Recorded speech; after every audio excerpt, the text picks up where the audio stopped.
हरे कृष्णा। तो आज हम भगवद गीता, श्रीमद् भगवद गीता यथारूप के पहले अध्याय के तीसरे श्लोक पर चर्चा करेंगे। 2 श्लोक हम ऑलरेडी डिस्कस कर चुके हैं और इस श्लोक में, ये श्लोक क्या है, बहुत अच्छा श्लोक है। अच्छा मतलब किस तरह से, वो अभी हम डिस्कस करेंगे। ये श्लोक है पश्यैतां पाण्डुपुत्राणाम् आचार्य महतीं चमुं व्यूढमद्रुपदपुत्रेण तव शिष्येन धीमता। बहुत ही अच्छा श्लोक गाया है दुर्योधन ने, संजय ने गाया है, और लेकिन संजय दुर्योधन के वचन दोहरा रहे हैं।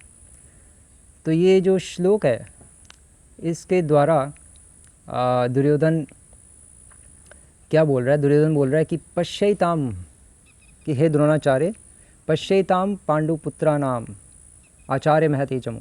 पश्य, कि देखिए, हे द्रोणाचार्य कृपया देखिए, पांडवों की हिम्मत देखिए कि आप यहाँ पे उपस्थित हैं और भीष्म पितामह उपस्थित हैं, और इनकी हिम्मत देखिए, बिल्कुल पास आके खड़े हो गए हैं। मतलब इनको कोई शर्म नहीं है, बेशर्म है ये। आपने इतना पढ़ा लिखा के बड़ा किया, मतलब धनुर्विद्या सिखाई, इतना सिखाया, और इनको कोई शर्म ही नहीं है, बिल्कुल सामने आके खड़े हो गए, युद्ध करने के लिए तैयार हो गए हैं। कैसे लोग हैं ये? आपने किनको सिखा दिया?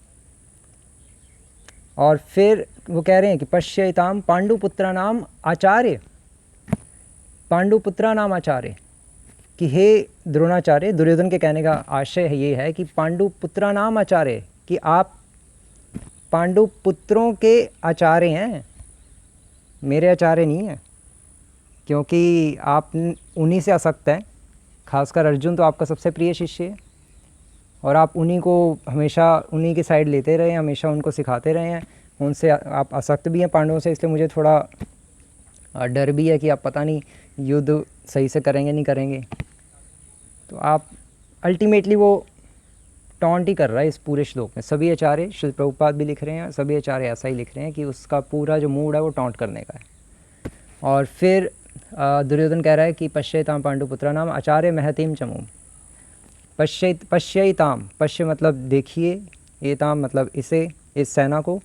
किस सेना को? पांडुपुत्राणाम, पांडवों के पुत्रों की जो ये सेना है, कैसी सेना? आचार्य, आचार्य मतलब हे द्रोणाचार्य, महतीं चमुं, महती चमुं, महती मतलब विशाल, और चमुं मतलब सेना। इस विशाल सेना को देखिए, जिसे किसने रचा है? व्यूढ़ाम द्रुपद पुत्रेण। व्यूढ़ाम मतलब व्यवस्थित किया है, किसने? द्रुपद पुत्रेण। द्रुपद, द्रुपद एटलीस्ट द्रुपद क्यों बोल रहा है द्रोणाचार्य? तो विश्वनाथ चक्रवर्ती ठाकुर इत्यादि आचार्य लिख रहे हैं कि द्रुपद जानबूझ के द्रोणाचार्य, जो दुर्योधन है, जानबूझ के द्रुपद बोल रहा है द्रोणाचार्य का गुस्सा बढ़ाने के लिए। उसका गुस्सा मतलब एक बार भयंकर गुस्सा आ जाए तो फिर तभी तो वो युद्ध कर पाएंगे, और अपनी आसक्ति जो अर्जुन से हुई है या पांडवों से हुई है वो सब खत्म अपने आप ही हो जाएगी जब मैं इनका गुस्सा बढ़ाऊंगा। तो इसलिए वो कह रहे हैं कि ये द्रुपद का पुत्र है। द्रुपद वही जो आपका कट्टर दुश्मन था। एक्चुअली बचपन में क्या हुआ था कि बचपन में ये दोनों जो द्रोणाचार्य थे और द्रुपद, ये दोनों बेस्ट फ्रेंड्स थे, गुरुकुल में पढ़ते थे भारद्वाज ऋषि के। भारद्वाज ऋषि एक्चुअली द्रोणाचार्य के पिता भी थे, तो वहाँ पढ़ते थे और बहुत बेस्ट फ्रेंड्स थे। और क्योंकि ये तो राजा के बेटे थे जो द्रुपद थे, और द्रोणाचार्य तो एक ऋषि के बेटे थे, तो द्रुपद की हर चीज़ में हेल्प करते थे द्रोणाचार्य।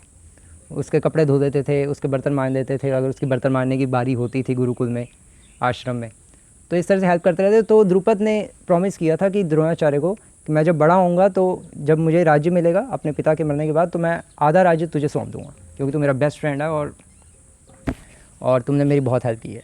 लेकिन फिर बाद में जब बड़े हुए और जब उसको राज्य मिला, और फिर बाद में जब द्रोणाचार्य तो एक ऋषि पुत्र थे, और एक बार इनके बहुत गरीबी आ गई, तो ये हेल्प के लिए गए द्रुपद के पास कि कुछ हेल्प के लिए गए। और द्रुपद ने कहा कि भाई कौन हो तुम, मैं तो नहीं जानता। द्रुपद ने पहचानने से भी इनकार कर दिया। क्यों कर दिया? क्योंकि द्रुपद ने कहा भाई मेरा स्टेटस देखो, अपना स्टेटस देखो, तुम भिखारी और मैं इतना बड़ा राजा, कौन हूँ? मैं नहीं जानता कौन सा गुरुकुल में थे हम। बिल्कुल मना कर दिया एक्चुअली द्रुपद ने। इसलिए फिर बाद में जो द्रोणाचार्य थे, द्रोणाचार्य फिर भीष्म पितामह के कहने पर पांडवों और कौरवों के गुरु बने धनुर्विद्या के। और फिर जब उनकी धनुर्विद्या ख़त्म हो गई पांडवों कौरवों की, तो फिर द्रोणाचार्य ने भिक्षा के रूप में मांगा कि आप ऐसे करिए, आप पहले कौरवों को कहा कि आप द्रुपद का राज्य छीन के लाइए। और फिर वो कौरव गए, दुर्योधन इत्यादि वो कर नहीं पाए, वापस खाली हाथ आ गए। फिर पांडवों को भेजा और फिर पांचों पांडव गए और उन्होंने पूरा द्रुपद को मार कर बंदी बना के ले आए।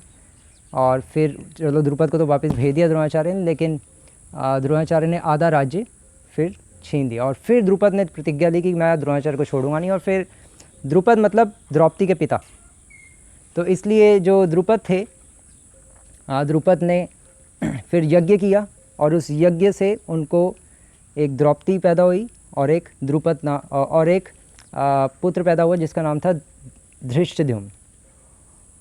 और उस पुत्र, क्योंकि उन्होंने प्रतिज्ञा ली थी कि मैं मारूंगा इसको द्रोणाचार्य को, तो उन्होंने एक पुत्र, यज्ञ से पुत्र की प्राप्ति की। और उस पुत्र ने फिर बड़े होके जो उस पुत्र का नाम था धृष्टद्युम्न। इसलिए दुर्योधन टॉन्ट कर रहे हैं कि व्यूढ़म द्रुपद पुत्र न, ये जो पांडवों की जो सेना है, व्यू रचना जो है, इसको द्रुपद पुत्र मतलब धृष्टद्युम्न ने रचा है। और कैसा पुत्र है वो? तव शिष्य न धीमता, वो आपका डिसाइपल है। और कैसा डिसाइपल है? धीमता, बहुत इंटेलिजेंट है। मैं तो समझ के बहुत इंटेलिजेंट है। तो द्रोणाचार्य पूछ सकते हैं क्यों भाई तुम्हें इतना इंटेलिजेंट क्यों लग रहा है? इसलिए इतना इंटेलिजेंट है क्योंकि आपको भी पता था कि वही आपका फ्यूचर में हत्यारा होगा, आपको मारेगा। क्योंकि आकाशवाणी हुई थी, सबको पता, यज्ञ के टाइम पे जब द्रोण ने यज्ञ किया था, द्रुपद ने यज्ञ किया था, सबको पता है। तो ये आपका ही शिष्य है। और ये इंटेलिजेंट इसलिए है क्योंकि इसने क्या किया, इसको पता है कि इसने आपको ही मारना बड़े होकर, आपसे ही सीखने चला गया। और इसको पता है आप बहुत धर्मज्ञ हैं, मना भी नहीं कर पाएंगे, और आपसे सीख लिया और आपने सिखा दिया, आपकी धर्मज्ञ का फ़ायदा उठा लिया। इसलिए आप तो मेरे हिसाब से बेवकूफ़ हैं। सभी आचार्य ऐसे लिख रहे हैं और अपनी कमेंट्रीज़ में। और ये धृष्टद्युम्न धीमता, ये बहुत बुद्धिमान निकला, ये तो बहुत ही इंटेलिजेंट निकला, आप कुछ भी नहीं निकले। तो इस तरह से जो दुर्योधन था टॉन्ट कर रहा है इस पूरे श्लोक में। श्रील प्रभुपाद भी लिख रहे हैं कि परम तात्पर्य की पहली लाइन, परम राजनीतिज्ञ दुर्योधन महान ब्राह्मण सेनापति द्रोणाचार्य के दोषों को इंगित करना चाहता था इस श्लोक के द्वारा। बस दोष ही दिखा रहा है, टॉन्ट कर रहा है। तो पॉइंट ये है कि इससे हमें शिक्षा मिलती है कि कभी भी गुरु को उनके दोष नहीं दिखाने चाहिए।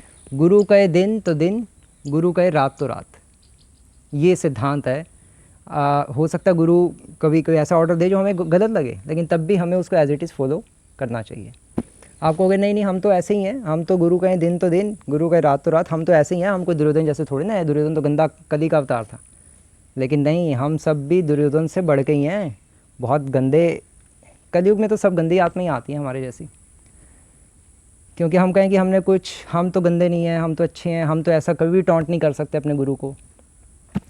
लेकिन ऐसे ही कहा था actually Jesus Christ, Isa Masih के एक शिष्य थे, उन्होंने यही कहा था कि मैं तो कभी भी आपको रोमन्स को नहीं पकड़वा सकता।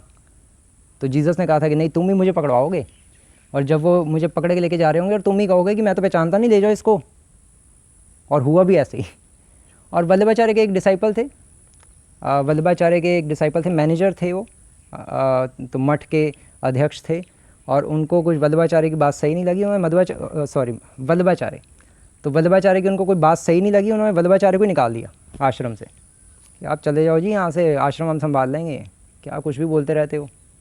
ऐसा हो गया। श्रील प्रभुपाद के कई शिष्यों ने उनको छोड़ दिया, क्योंकि श्रील प्रभुपाद ने श्रुताकीर्ति प्रभु को कहा था कि क्या तुम भी मुझे रिजेक्ट करके छोड़ने जा रहे हो? क्योंकि मैंने कहा है कि जो मून लैंडिंग है वो कभी संभव हो ही नहीं सकती स्पेस शिप्स के द्वारा। ये पॉइंट तुम्हें भी डाइजेस्ट नहीं हो और आई थिंक तुम भी छोड़ के जाना चाहते हो। तो ऐसा भी पॉइंट, ऐसा भी है वर्णन श्रील प्रभुपाद की जो हिस्ट्रीज़ हैं। और भक्तियानंद सरस्वती ठाकुर के डिसाइपल्स सुंदरानंद विद्या विनोद, अनंत वासुदेव, वो भी भक्तियानंद सरस्वती ठाकुर को रिजेक्ट किया उन्होंने। ऑल्दो भक्तिदान सरस्वती ठाकुर के जाने के बाद किया, लेकिन किया। तो पॉइंट ये है कि हम दुर्योधन जैसे नहीं हो सकते कभी, ऐसा तो माइंड से निकाल देना चाहिए। हम दुर्योधन से भी गिरे हुए व्यक्ति हो सकते हैं, इससे ये शिक्षा मिल रही है। और हैं भी। हम तो बस हम अभी वैष्णव से दूर है ना, इसलिए बहुत रिस्पेक्ट रहती है। जब वैष्णव के पास आएंगे तो फिर पता चलेगा भाई ये वैष्णव जिसको मैं गुरु समझ रहा है तो कुत्ता निकला। ऐसे ऐसे थॉट्स भी आ सकते हैं। ऐसे ही भगवान ने गीता में नहीं कह दिया, दैवी ही ऐशा मम मयि मम माया दुरत्या। ये श्लोक बहुत सालों बाद समझ आता है किसी को। भगवान कोई बच्चों वाली बातें थोड़ी ना कह रहे हैं। हम कहेंगे हाँ दैवी ही ऐशा गुणमयी मम माया दुरत्या। ये केवल याद करने के लिए, रटने के लिए और गाने के लिए श्लोक नहीं बने। ये जब आप अप्लाई करेंगे तो आपसे होंगे नहीं अप्लाई। तभी तो कहा है बहु नाम जन्म नाम अंते ज्ञानवान माम प्रपद्यते। कई जन्म लग जाएंगे इस फिलॉसफी को अप्लाई करते हुए, तो इतना आसान नहीं है।